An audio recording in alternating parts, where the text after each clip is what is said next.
Hi everyone. Market వెళ్ళి తీసుకొచ్చిన ఆకుకూరలు ఎలా స్టోరేజ్ చేసుకోవాలి అన్నది నేను చూపిస్తాను చూడండి. వచ్చేసేయండి వీడియోలోకి. అన్నట్లు మనం తెచ్చిన ఈ 7 వెరైటీస్ ఇప్పుడు ఇలాగే కట్టలు కట్టేసి ఇచ్చారు కదా మనకి. అలాగే పక్కన పెట్టి డైలీ ఒకటి తీసుకుందాము అని అంటే అట్లీస్ట్ 1 ఆర్ 2 డేస్లో మొత్తం కొలాప్స్ అయిపోతాయి అనమాట.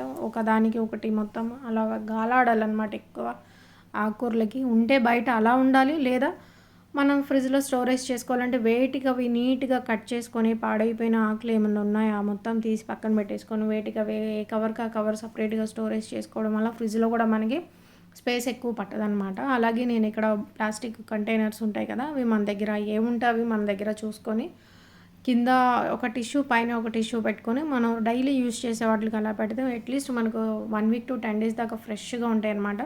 ఇక్కడ నేను మిగతా ఐటమ్స్ వచ్చేసి నేను ఇలా కవర్స్లో కట్ చేసి పెట్టుకున్నాను. ఇందులో అయితే నేను చింత చిగురు పైన టిష్యూ కింద టిష్యూ వేసేసి చింత చిగురు మిడిల్లో పెట్టి కవర్లో అయితే నేను ముడేసి పెట్టేశాను అనమాట. సో ఇలా కట్ చేసి పెట్టుకోవడం వల్ల మనకి ఏంటంటే ఫ్రిడ్జ్లో స్టోరేజ్ స్పేస్ తక్కువ పడుతుంది, ఫ్రెష్గా ఉంటాయి, త్వరగా పాడవు.